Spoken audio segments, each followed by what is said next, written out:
Welcome to another episode of the Federal Newswire Lunch Hour Podcast with your host, Andrew Langer.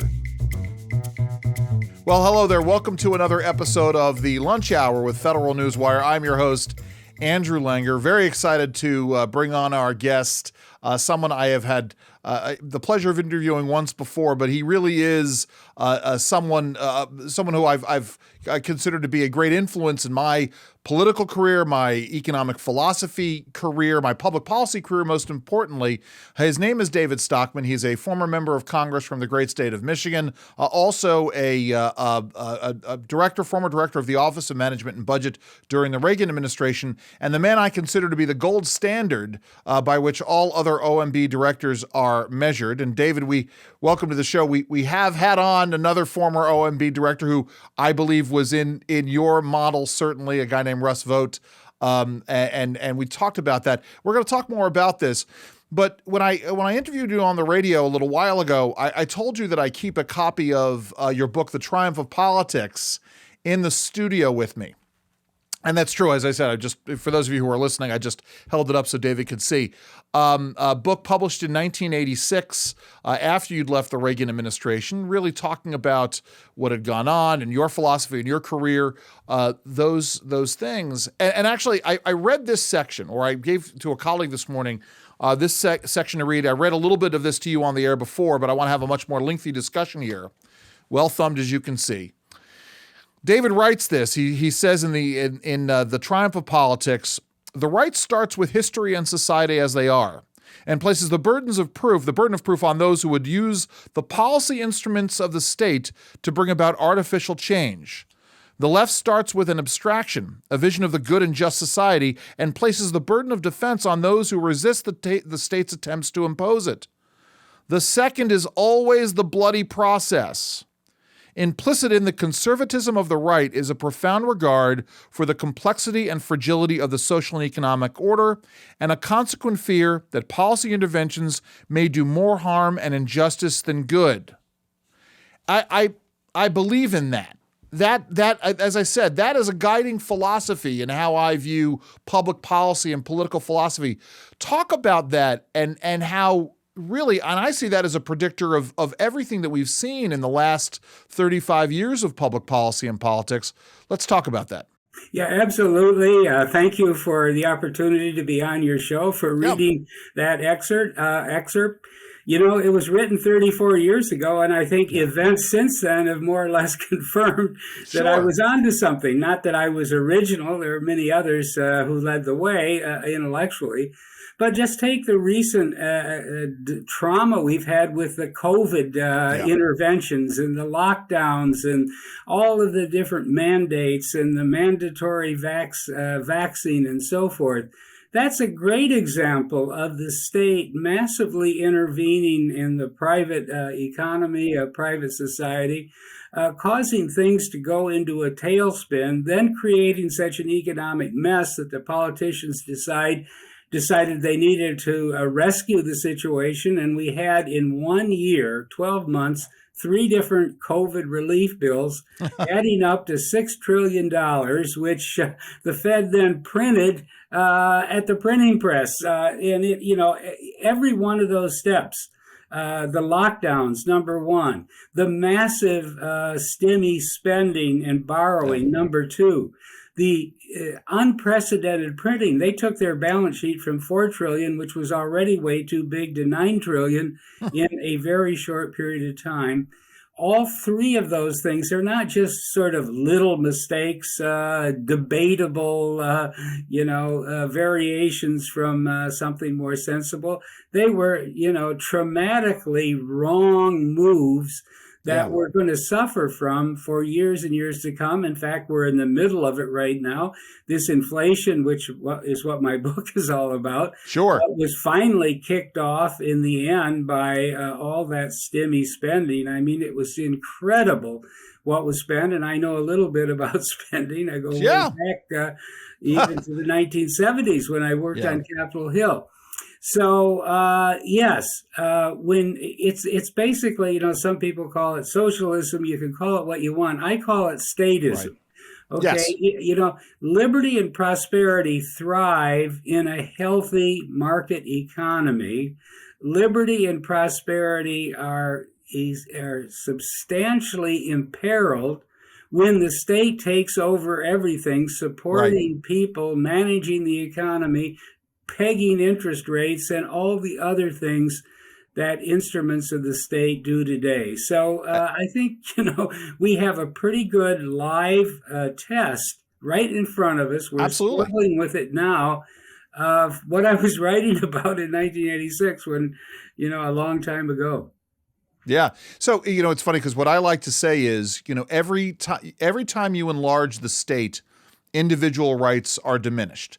You cannot reconcile liberty with anti-liberty. I think that's an axiomatic truism with regards to this. I mean, given the way our system works. By the way, the book, The Great Money Bubble, Protect Yourself from the Coming Inflation Storm, fantastic book. We're going to get more into that. I do want to talk about some current events. So when we're recording this, the Fed just raised interest rates again, but at the same time, the Congress is debating a massive omnibus spending package. We're recording this before the new Congress comes in, and it gets to what you're talking about. We are raising interest rates to deal with the issue of inflation. We're going to further damage and hamper the economy there. At the same time, we're spending. You experienced this frustration in the 1980s. As you were trying to deal with taming the size of the federal government. Right. Talk about this impetus we seem to have for not addressing the real issues that are out there. Well, great point. And there is one big difference that I think is important for people to understand. At least in the 1980s, pre-August 1987, that's when Greenspan became Fed chairman and everything started to go to hell in a handbasket. Okay, so that's my demarcation line, my pivot point. But at least prior to that, as we were struggling with these massive deficits that opened up inadvertently, they were never intended during the Reagan administration, there were lots of politicians on the Hill from both parties who understood you can't borrow your way to prosperity. The national debt had already crossed $1 trillion, which seems like a trivial number today, but it scared people then. Sure. And they understood, here's the thing, they understood that if the debt deficit were financed honestly, that is in the bond pits, you would crowd out private borrowers, you would crowd out home mortgage borrowers, local businesses, large companies, and that would ultimately be a negative for economic growth, productivity, improvement, and prosperity, and therefore you really needed to discipline federal spending and borrowing. Sure. That was the view in the 1980s. Now, unfortunately, we weren't able to implement everything that was needed to bring the deficit back down to earth, but at least the effort was there. The mentality was there in substantial degree on Capitol Hill. Now, today, 35 years later, the Fed has printed so much money, has intervened so relentlessly to monetize the debt being created by Congress and the Treasury that nobody cares anymore because the crowding out didn't happen. Yeah. The interest rates stayed at rock bottom for decades, and so they thought there was a free lunch, that they could get away with just driving the national debt higher and higher. Of course, we all know it's $31 trillion today. Yeah. 31 times higher than it was when I was there, whereas the GDP may be only 5 times higher. Okay, so that doesn't compute, but that's the big difference. We have basically had a federal rogue central bank that has made it so easy to run large deficits and borrow gargantuan amounts that all fiscal discipline has been lost in Congress, including in both parties. The Republicans at least used to try. They don't even try today. Let me pull it back a little bit because I want to talk about your career, but I also want to talk about something else that happened recently, which is we had Randy Weingarten, the president of the National Teachers Union, did an event with Jill Biden, the First Lady of the United States. And in it, Randy Weingarten called Joe Biden's presidency the most consequential presidency since FDR. And we could sort of debate the consequences of it. But I want to ask you, because one of your tasks when you were heading up the OMB, you were tapped to head the Office of Management and Budget under Ronald Reagan, was to undo a lot of the holdover agencies and holdover federal programs from FDR's New Deal, right? We're talking from the late 1930s, early 1940s to the 1980s. And you found it a Herculean task then to get rid of agencies and programs even then. The Interstate Commerce Commission comes to mind. Talk about the legacy of FDR and the perniciousness of these programs. Well, first of all, we attacked a lot of those agencies and programs. And I can unfortunately say that we did kill one agency, the Tea Tasters Board. Okay, that was the only one.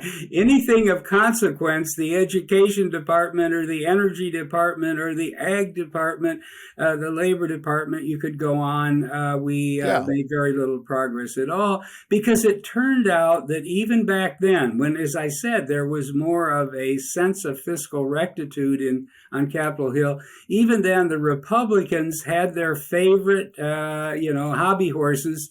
And when push came to shove at the committee level where everything happens, you couldn't get these changes, reforms, or just eliminations through the committees, because the Republicans helped the Democrats rescue all of these programs, unfortunately. Now, I want to add one thing. There were a couple of regulatory agencies that we did attack in a very successful manner. The ICC was in surface freight regulation. We got rid of that, and the system has worked obviously much better since then. The CAB regulated airline fares.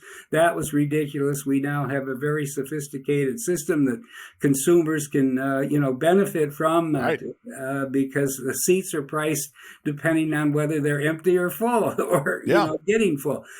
So we got rid of that, and the biggest thing that was accomplished was that all of this energy economy regulation and subsidization that Jimmy Carter and the Congress put through in the 70s, because they misunderstood the problem and thought we were running out of energy in a world that then was producing 45 million barrels of oil a day, is now producing 100 million barrels of oil a day. So it's not that we ran out, but that's what everybody thought.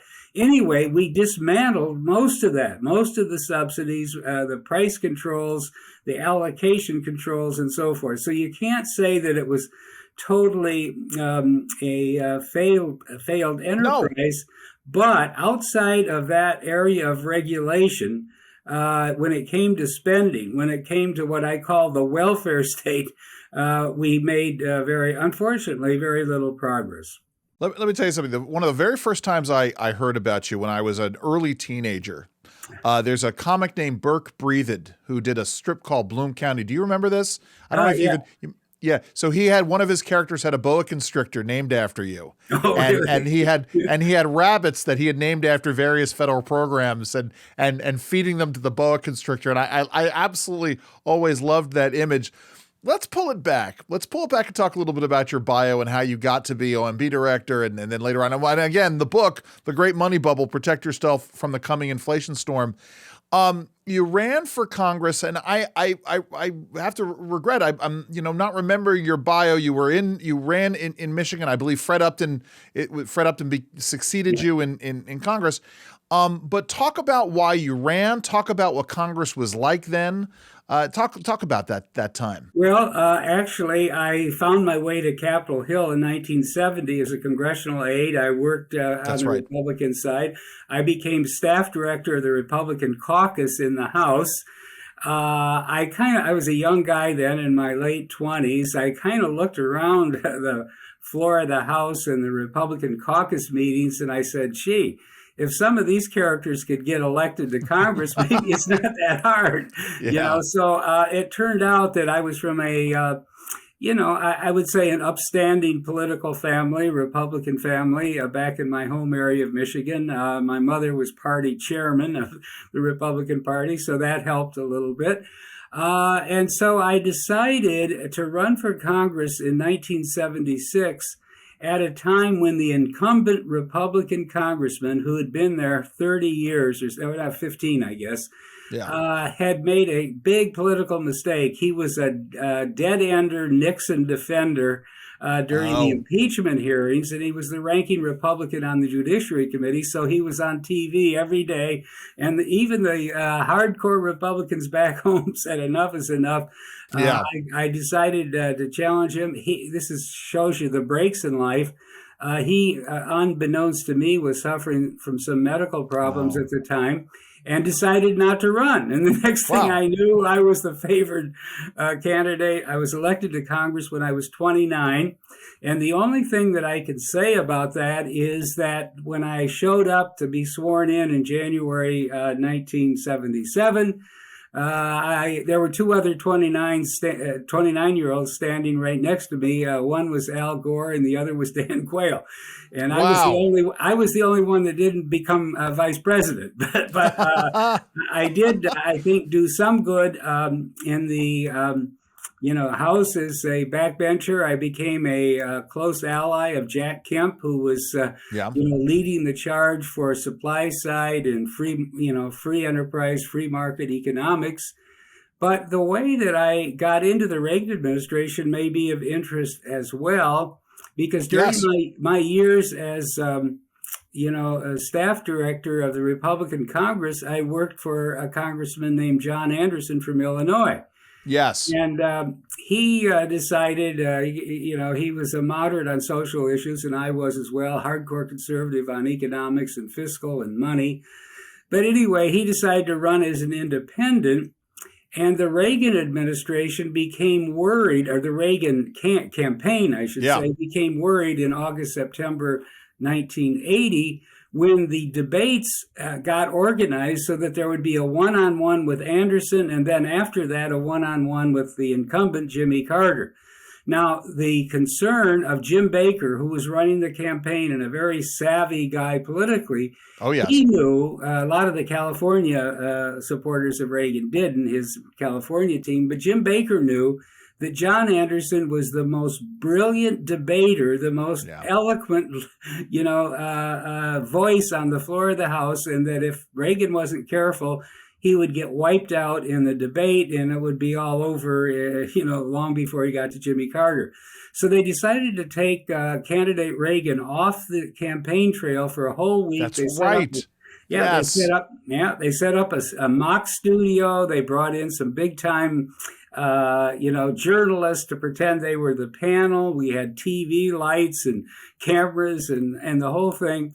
And they drafted me to become John Anderson on the theory that I'd worked for him for 6 years, and I understood his viewpoint probably as well as anybody. But in any event, the rehearsals worked so well that Reagan, who went into the debate with minimal expectations, came out the winner, not because he actually beat Anderson, but because he did far better than had been expected. Now, the twist of the story, and then we can move on, is that a few weeks later, I'm out in Michigan, actually at a little town, South Haven, Michigan, speaking to the Kiwanis Club, I think it was. It was campaign time, re-election time in October.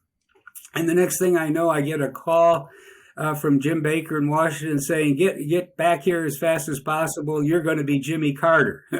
So the next thing I knew, I was Jimmy Carter in the sparring contest in the debate rehearsals for a week. And of course, that's when history was made, in the rehearsals, not in the debate, because that's where Ronald Reagan perfected that famous line which said, "There you go again." There you go again. But he had practiced that on me lots of times. In those debates, I was told to be tough and rough and mean and, confrontational. And he practiced this. And essentially, it was that line that helped the momentum in the last weeks of the campaign. And he won a convincing victory. So anyway, that's the story how it all happened. Well, listen, I will tell you that on balance, if you have to choose between being vice president of the United States and being director of the Office of Management and Budget, I'll take OMB director 6 days a week and twice on Sunday. Yeah, you're right, because I didn't like to go to funerals, which is basically basically what VPs do. Well, I had this conversation with someone, I won't say which election cycle, but someone who was had pursued the vice presidential nomination, and then they were trying to figure out what they wanted to do if this particular candidate had won.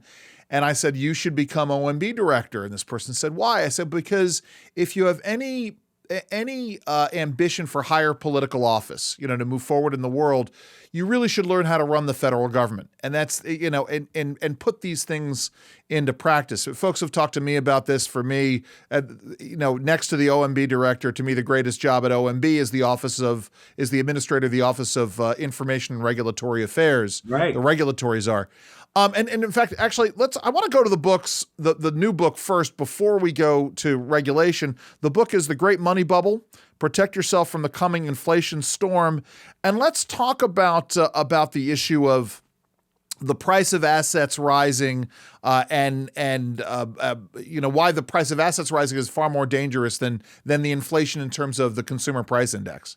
Yeah, that's the key point of the book. And what I'm trying to say in the book is that inflation isn't just $5 at the gas pump or a shocking bill in the grocery store.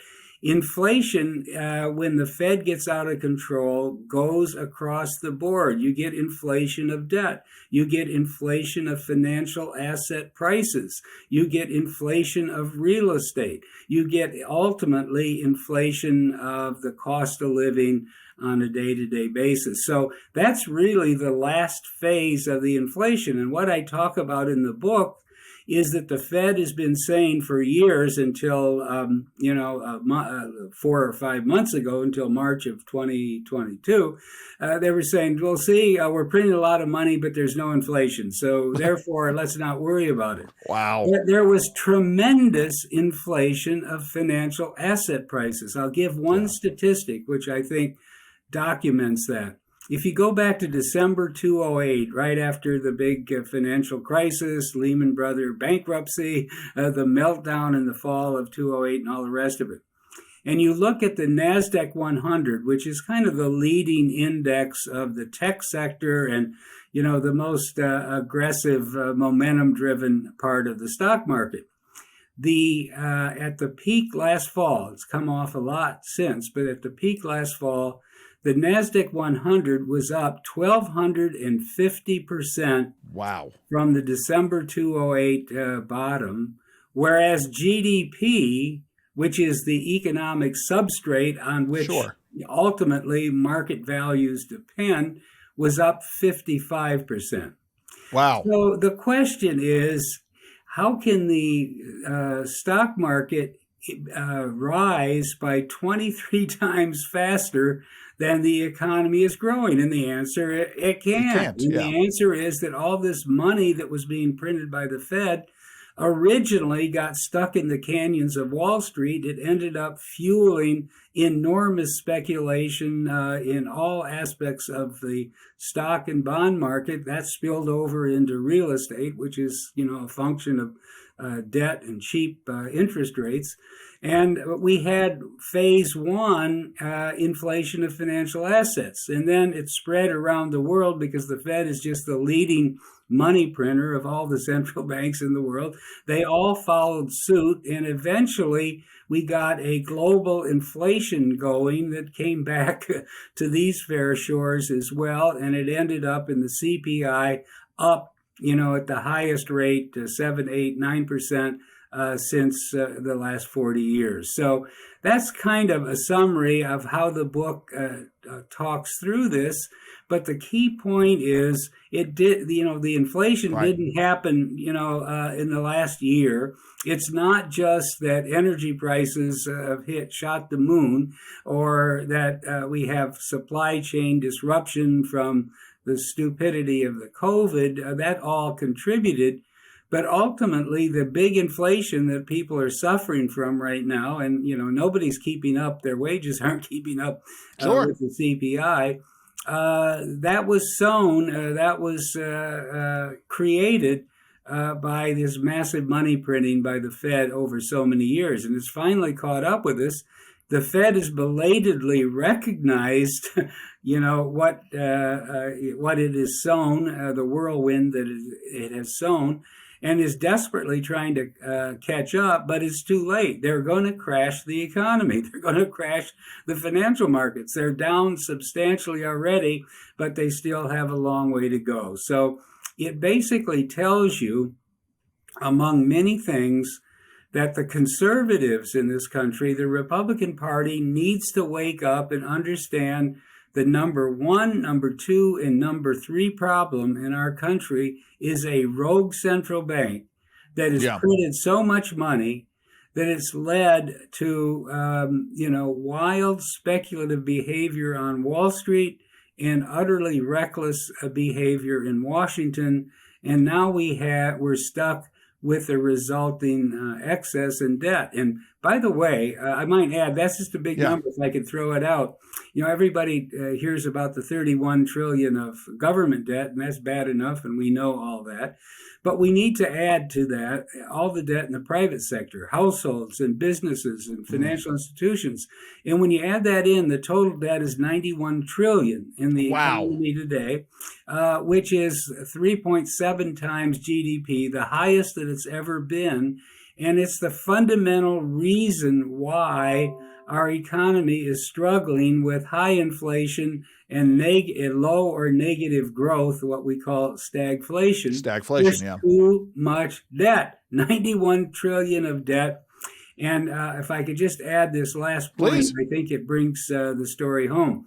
We haven't always had debt on our economy, public and private, at 3.6 times GDP. In fact, during the heyday of prosperity in the 50s and 60s, it was 1.5 times GDP, and that's where it had been for a century, actually going back to 1870. Why is this important? Because if we hadn't strayed beginning in the 1970s and maintained that 1.5 times debt to GDP or income ratio, the debt on the economy today would be 54 trillion lower. Okay. Wow. There would, in other words, there would be 37 trillion of debt against the GDP, not 91 trillion. So and that's the key point. When the economy is lugging around in excess of 50 trillion of extra debt because everybody's been borrowing like mad because interest rates were way too cheap thanks to the Fed, we end up in the dilemma that we're in today. And it's one of those things that I talk about the other side of it, the regulatory cost issue. There's a great study out by two professors, one at North Carolina State and one from Appalachian State, Dawson and Cedar, essentially talking about the opportunity cost of regulation. And they have a $19 multiplier for every dollar in direct regulatory costs. I don't want to go down that rabbit hole right now. I want to shift gears before we let you go because I know your time is tight today. I think it's helpful for our listeners and viewers to sort of understand who you are outside of all of this. And I thought about for a while doing a podcast called Outside Interests, where we talk to people who are involved in these kinds of issues, because you're not maybe you are all about economics and public policy, but what are you involved in outside of all of this? I mean, what are you doing on an average Saturday or Sunday or in the evenings? What else are you passionate about? Well, I think the main thing I am right now is a grandfather. Yes. I have 3 grandkids. They're very young at that perfect age, 5, 3, and half a year. So that's a big thing we do. My wife especially has been heavily in the art world. So we're collectors and we go to a lot of art fairs and museums and galleries and so forth. So that's an important thing. But I just love to figure out what's going on in the world. Sure. There's so many complicated issues. We didn't even get to the Green New Deal. Oh, yeah. This whole climate crisis hoax. But I spend a fair amount of time reading because I just want to know about these things. And I know that I can't believe what CNN or the New York Times or the Washington Post is telling me. I've learned that over 50 years in the public life. And so, therefore, I know you have to do a lot of homework. And as a result of that, I publish a newsletter every day called David Stockman's Contra Corner, which in Contra stands for contrarian, okay? Yes. Which attempts to, on different topics every day, address the true facts, the true analysis of what's happening in so many different sectors, not only on Wall Street, but in Washington. And, I think right now this so-called Green New Deal and this war on fossil fuel is just incredibly dangerous. And so you have to get the facts out. Well, something, David, real quick, I don't want to leave it on that note, because, we're talking about essentially what we're talking about in terms of and again, the book, I'm going to pull up the Great Money Bubble, Protect Yourself from the Coming Inflation Storm. What you're talking about is assets that are not real, that the value is a phantom, because they so outpace what GDP is. And part of it, we can talk about the printing of money, but what you're talking about here is the hijacking of the marketplace for what are phantom or nebulous policy goals, right, that have no sort of basis in objective reality, right? The great thing about the market is that it is a sort of a way of determining the objective reality of what's going on. But when you have ESG, for those of you who don't know, this is the way of forcing investments into things that are environmentally or socially acceptable. Allegedly, that exacerbates this phantom asset overvaluation, or creates things that can't be determined in reality, can it? Yeah, that's exactly right. And I have to say that I've been around these things for a long time. I spent half my career in Washington, half on Wall Street. But I'm still shocked by how far the corporate, the Fortune 100 leadership, C-suite as we call it, the top executives, or Wall Street has gone, embracing all of this climate change, woke, race conscious ideology, instead of running their business. The job of a corporation is to maximize profits and shareholder value. That's it. Stakeholder capitalism, so-called, is a contradiction in terms. That isn't how it works. That's not how the free market works. That is a backdoor, subtle way of injecting the state into the day-to-day doings of the private economy. So I am happy to see that there are some Republican governors and other Republican politicians beginning to take on all of these ESG and woke-ish corporate leaders. And I might say the worst is Larry Fink, who runs BlackRock. Yeah. And I was one of the founders of BlackRock back in early 1990s. So I'm especially, miffed at where he has taken that $10 trillion worth of assets that he's managed to accumulate. Now, it's not that Larry Fink is any kind of genius. He's a pretty smart financial guy. But he went from zero when I helped, and others helped him start the company, to 10 trillion. That's a big number. 10 trillion of assets. It's bigger than the GDP of every country in the world except China. That's the assets that he manages. But he got from 0 to 10 trillion in, 3 decades, because the market was being inflated so fantastically by the Fed that anybody who was standing near the basket was making a lot of scores. Sure. And he was the biggest scorer of all. Well, David Stockman, listen, you and I could spend a lot of time talking. We got to get you back on this podcast, some of the other things that I do. The world needs to be hearing more from you, sir. Obviously, folks, get the newsletter, Contra Corner, the books, The Great Money Bubble, Protect Yourself from the Coming Inflation Storm. If you can find it, the 1986 book, The Triumph of Politics. I can't recommend it enough. David Stockman, thank you so very much for joining us today. Great to be with you. Thank you. And thank all of you for joining us on this episode of the Lunch Hour with Federal Newswire. Enjoy the rest of your lunch. This has been the Federal Newswire Lunch Hour Podcast, hosted by Andrew Langer. Check out the Federal Newswire's family of websites, as well as their social media stream.